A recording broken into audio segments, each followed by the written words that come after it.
Well, hello there, and welcome to the Spring Sky in April 2021, including International Dark Sky Week.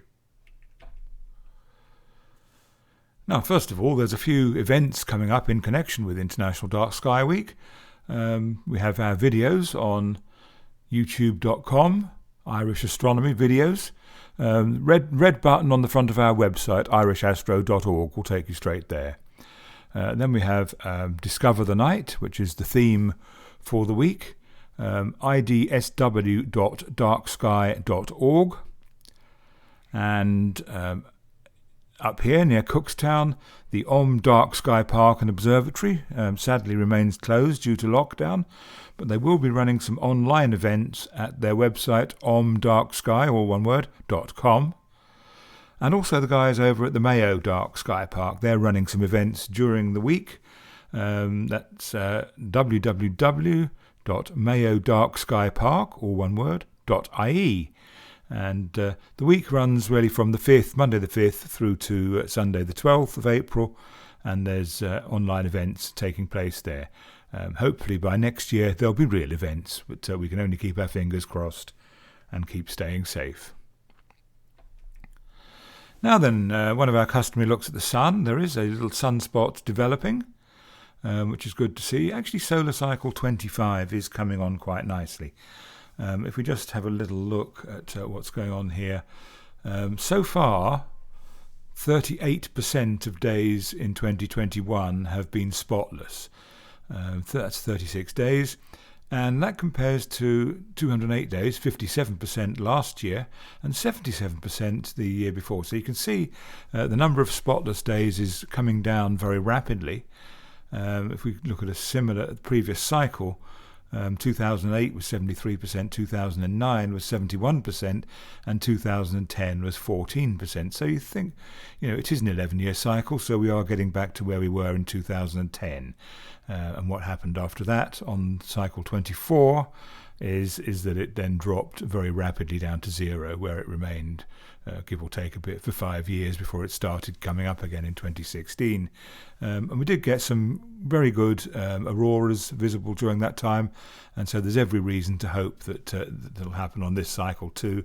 There have been some sightings from northern Scotland. There's been nothing particularly huge from Northern Ireland or indeed Donegal anyway yet, but we wait patiently, and I'm sure it will happen. Now the planets. This is not the best time to be looking at the planets, but then we had a very good run last year. Jupiter and Saturn both fairly close together following that very close conjunction just before Christmas. They're a bit further apart now. And Jupiter is visible in the southeast in the early morning, and not very far from it as well is Saturn. The star of the show is still Mars. Mars is now moved into Taurus, where it is still quite bright. It was at opposition last October, and of course moved further away and is less bright as a result since then, but it's still quite impressive to see. Venus, just about, it's right behind the Sun at the minute, but at the end of the month, Venus will begin to appear after sunset. Do not go looking for it while the sun is still in the sky, because one, you won't see it, and two, you might accidentally look at the sun, which is not a good thing to be doing. Same for Mercury. Now Mercury is beginning to appear in the evening right at the end of the month as well, and actually on the 25th of April the two will be just over a degree apart, which will look very nice, but it is, I have to tell you, a tricky observation. They are both still quite near the sun, and you need a good western horizon to actually see that once the sun has gone down. Uranus and Neptune are both behind the sun, and you won't see much of them this month, but that will change as we go into May. So that's the planets. Now, the International Space Station, we usually like to sort of take a look at that, and I'm afraid that there are no easily observed ISS passes in April. In fact, if you're right down in the south of Ireland, you may get a couple at the beginning and end of the month, but they are sort of horizon scrapers, really. But May is a completely different matter. There are lots and lots of ISS passes during May, as a whole sequence of early morning passes start off, and then that blends in continuously to a series of evening passes, and indeed overlapping quite a bit. And the ISS will be visible for nearly all of May. So there we are, that's worth looking forward to. What there is with the ISS is there are 3 launches scheduled, of course, never quite certain with these things, but scheduled during April. There are 3 launches. First of all, from Baikonur Cosmodrome in Kazakhstan on the 9th of April, Expedition 65 crew is launching. They're going up on a Soyuz. And of course, then on the 22nd, from the Kennedy Space Center, NASA's SpaceX Crew 2 will be going up to the space station. And then the previous crew, SpaceX Crew 1, will be coming down on April the 28th. Mission Splashdown, that should take place off the coast of Florida during the middle of the day. So keep an eye on something like NASA TV for the full information on those. Okay, so let's go and have a look at the night sky at the beginning of International Dark Sky Week. So we'll set the date to the 5th of April and the time to 21:30. That's British summertime, because that's really the soonest you can start observing at this stage, now that we've finished messing about with the clocks and so on for a little while. So let's have a look to the west, and we'll see the constellations of winter are showing us their last appearance, and that's Orion, looking at Orion's belt there. And of course the bright red star at its top left shoulder is Betelgeuse, which seems to be back to its former self. And down in the bottom right there's Rigel. Now we'll have a look at, there we are, you see Orion's got his club and his bow and arrow, and that's why they call him Orion the Hunter. Other cultures have different names. The Aborigines see 3 men in a boat, apparently. Now let's follow that belt down until we come to the top dog of the night sky, the dog star Sirius, Alpha Canis Majoris, and the brightest star in the sky. And because it's always very low down from the northern hemisphere, it twinkles more than any other star because it's not a planet. And many colours, and you can see instances on the internet of where people have actually filmed Sirius and got all the different colours that it twinkles through as it is looking through a lot of very thick and turbulent air, several atmospheres worth of air that light is travelling through. So that's Canis Major. We'll come back up to the belt of Orion and then make our way up to the bright orange star in the other direction. That's Aldebaran, or Alpha Tauri, and that's in that sort of triangular shaped cluster of stars there that's called the Hyades. Now you have to remember that Aldebaran is not actually a member of the Hyades, it just happens to be in the same direction. And looking again further up that line from Orion's belt, we come to the Seven Sisters, and we can zoom in on the Seven Sisters, and we'll see there that there are, of course, once you start looking at some magnification and through a telescope, or even a pair of binoculars, there are many more than 7. I can only see 6. Most people can see 7. Some people can see a few more. But it is a good test of eyesight. The other thing keeping an eye on in Taurus at the moment is Mars. Mars went past opposition last October, but it's still looking quite effective in Taurus there, and we move right in. Of course, now Mars, as far as we know, is entirely populated by robots, and just in the past few weeks it's been joined by another robot. And this one's a bit different in that if you take from 1903 and a beach somewhere on the east coast of the United States, when men first achieved powered flight, and 118 years later, we now have a helicopter drone on Mars that is due to take off for the first time sometime during April, and that would be the first powered flight on another planet. That's progress for you. Okay, now looking to the southwest and higher up in the sky, we can see the two twins, Castor and Pollux, the two twins of Gemini. And once you've actually seen the two stars together, they're of broadly similar brightness, and then you follow the other stars down, you can actually see the two twins standing next to each other.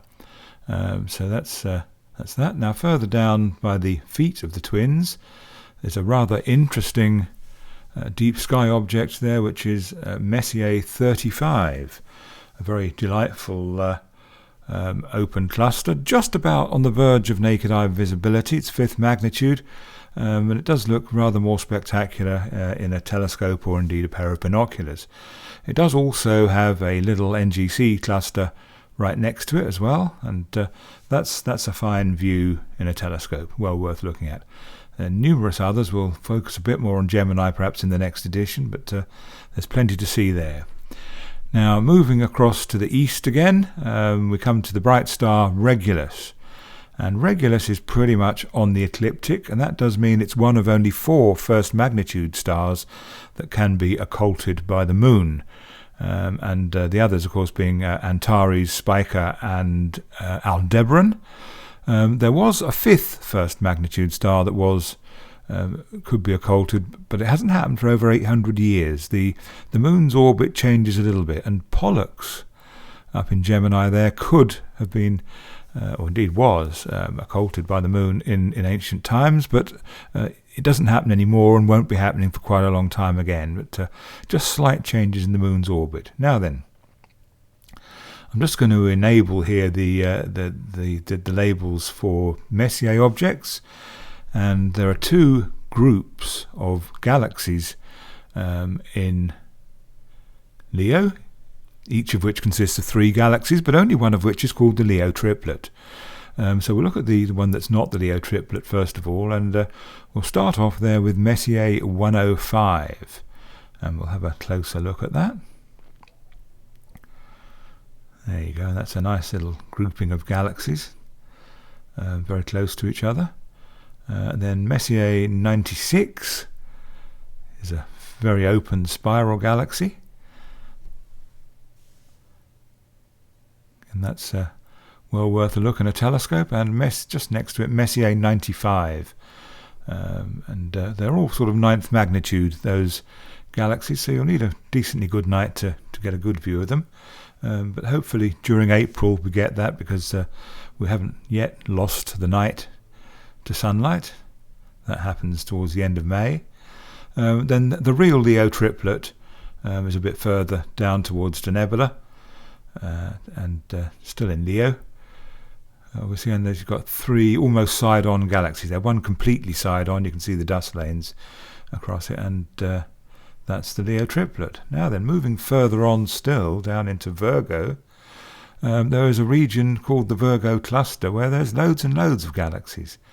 And that's well worth a look as well, if you look between Arcturus and Denebola.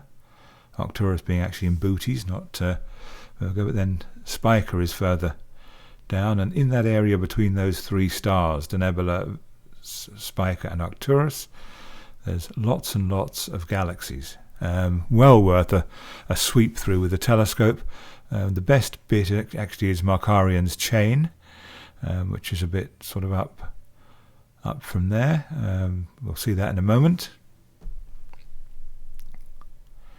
Many galaxies in Markarian's chain. Just have a look at that. There we are. There it is, and that is an absolute wealth of galaxies, looking fantastic in a telescope. And if you get a camera on that as well, you can get some very nice results of the galaxies there. It is part of the sky. More or less, the harder you look, the more galaxies you find. Okay, now I'm going to set the clock to 1:24 a.m. and you may well ask, why am I doing that? Well, 1:24 is local midnight, so that is as dark as it will get, with the sun very low down. And we'll have a look and see what we see there. We're looking southeast at this point, and we can see Arcturus.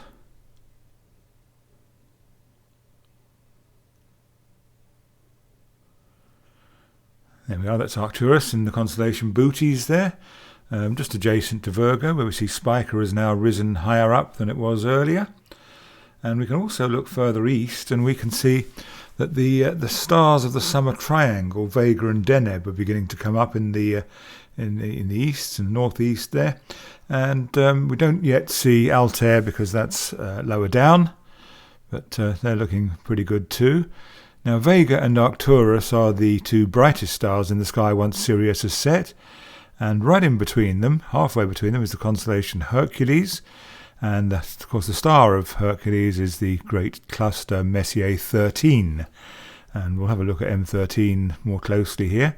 It is a wonderful globular cluster, the best one we just see normally in the northern hemisphere.